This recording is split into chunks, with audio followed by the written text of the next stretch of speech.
Algie vasculaire de la face chronique, derrière ce nom barbare se cache une maladie très handicapante, et très méconnue. Liée à la compression d'un nerf appelé trijumeau, situé au niveau du cerveau, elle provoque des crises terribles, que Diane Watrelot ne connaît que trop bien. Cela fait 16 ans que cette maman de 2 jeunes enfants se bat contre cette pathologie rare.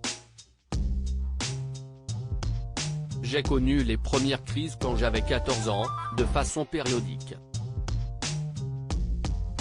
J'avais l'impression que j'allais mourir et que je faisais un AVC, explique la trentenaire. Car les crises provoquent une douleur insoutenable. Elle est d'abord localisée au niveau de l'œil.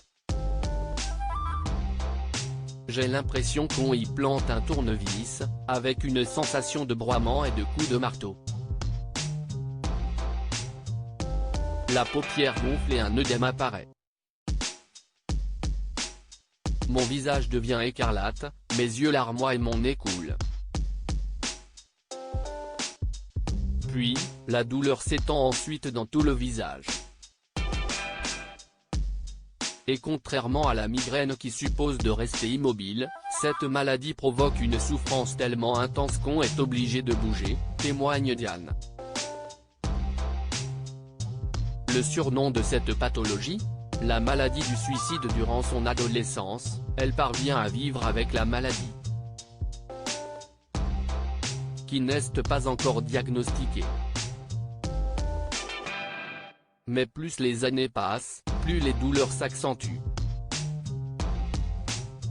À 23 ans, la jeune femme est hospitalisée à l'hôpital Lariboisière, à Paris, dans un centre d'urgence spécialisé dans les céphalées.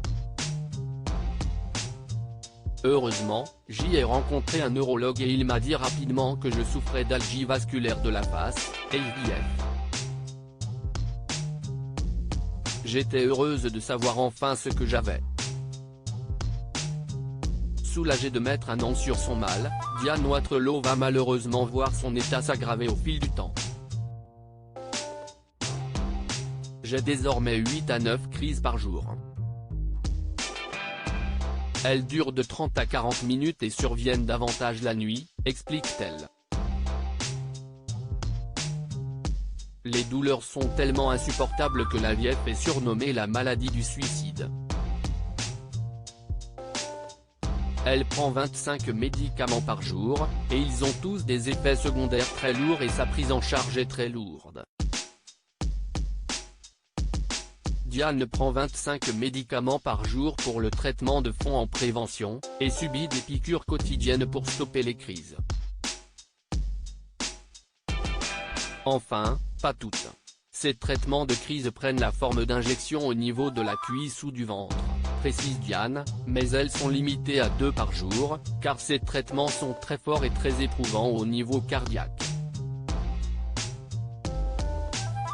Je choisis de faire ces 2 injections au moment où la crise est la plus difficile, ou quand je m'occupe de mes enfants, par exemple.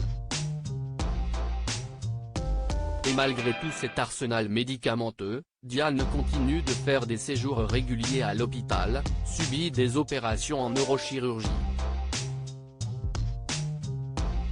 Car les dizaines de médicaments qu'elle prend sont d'une efficacité toute relative.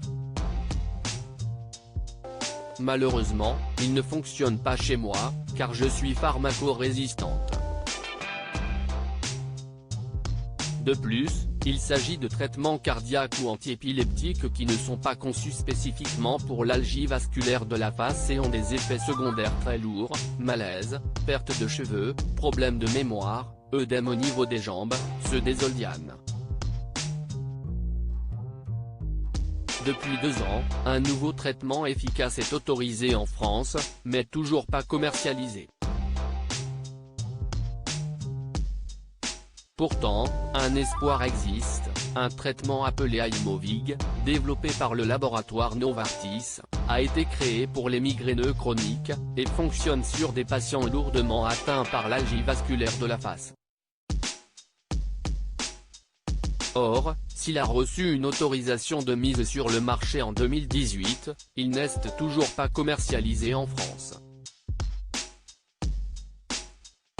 Il est proposé notamment en Suisse et en Italie.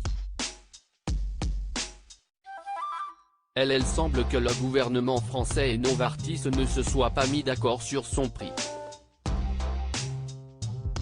Nous avons écrit au ministre de la Santé, mais nous n'avons jamais eu de réponse, explique la jeune maman.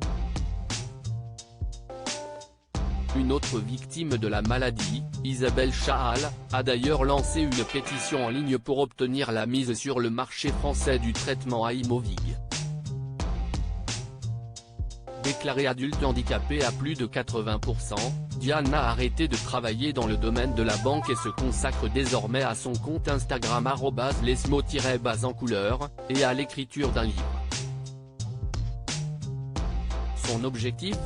Faire connaître cette maladie et échanger avec les malades qui se sentent très seuls et abandonnés. Très investie, Diane Ouatre-Launès, heureusement, pas seule face à la maladie, elle peut compter sur l'aide précieuse de son mari Xavier qui la soutient au jour le jour dans ce terrible combat qui est le sien.